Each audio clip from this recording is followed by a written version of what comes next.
Hi, my name is Alexa Wood. My student ID number is 3388636 and it is spring semester of 2020. Okay, so we are doing a lateral saphenous vein restraint. So this is Sully. He's gonna be my patient today. So right now I have Sully just restrained. So he has to be in lateral recumbency for a saphenous blood draw.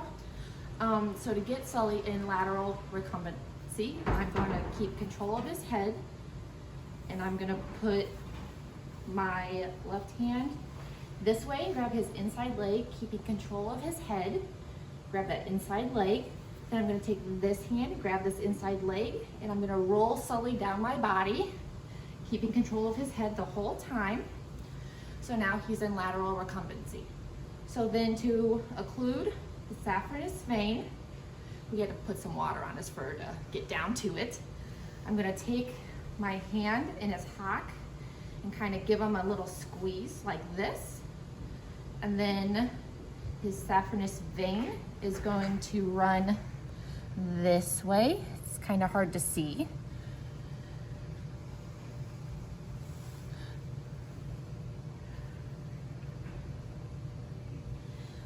And then for lateral just means away from the midline of the body, and recumbency is just laying, whether it's dorsal recumbency or lateral recumbency like I have Sully in. So then now to let Sully up easily, hang on Sully, I'm gonna take this hand and put it under his belly, and then I'm going to under his chest right here, and then I'm gonna control his head and let him up this way, and then put my arm back to control his head and put my hand back here to restrain him. Okay, so now we're gonna do a cephalic restraint for a blood draw. Again, Sully, my ever so patient. So we need them in sternal recumbency. Sternal just means their chest is against whatever you have them on, whether it be an exam table, the floor. So we need Sully to sit for me. Sit, Sully. Sit. Good boy. I still have control of his head. So to lay him down, I'm gonna put my fingers in between his chest like this, and then I'm gonna pop his feet out and just gently lay him down on the table. And then this arm is kind of gonna keep him from wiggling, and then his head is still, I still have control of his head. And then I'm gonna lean over him so he can't pop up. So to occlude this vein, you take his elbow out like this. He's kind of furry. So I have his elbow in like against my pointer finger. Then I'm gonna have my thumb all the way across his leg like this.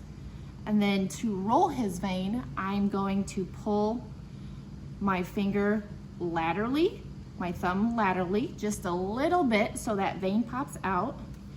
You guys, he's kind of hard to see, but it's right there. And then they're gonna draw blood.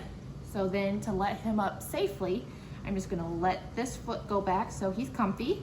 Then I'm gonna grab him under his rib cage and just kind of help him stand up for a minute, a little bit, while I still have control of his head.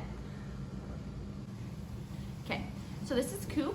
I'm demonstrating how to do a feline, oh, bless you bud, medial saphenous blood draw.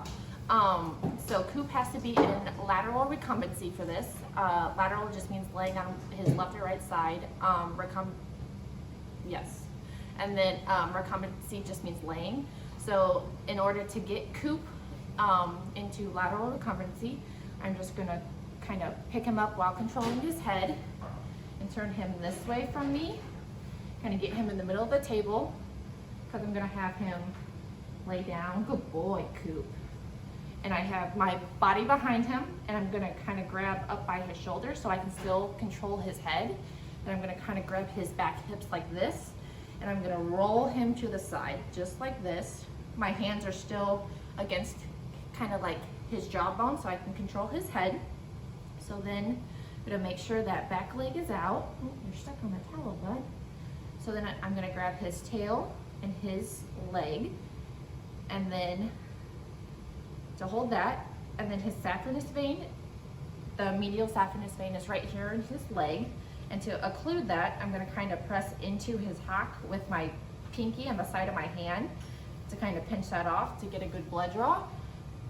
So I don't know if you guys can see it, but it's right here. We put a little bit of alcohol on it to kind of pop it out a little bit.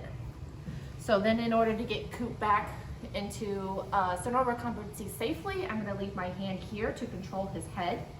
I'm going to let go of this foot and kind of hold it with my arm as I reach under his rib cage. And then while still controlling his head, I'm just going to kind of pop him back up like this, and then still keeping control of his head. Okay, so now we are going to do the cephalic venipuncture restraint with Coop, my beautiful kitty cat. So Coop needs to be in sternal recumbency for this blood draw. Sternal just means that his sternum is touching whatever he's on, whether it be the table, whether it be the floor, if you were a dog.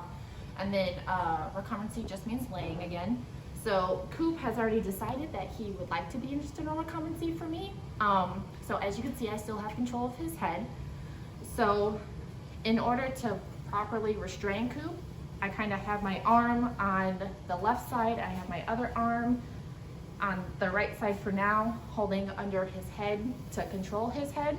And then I have his butts against my body, and I'm gonna kind of lean over him so he can't pop up on me while we do this.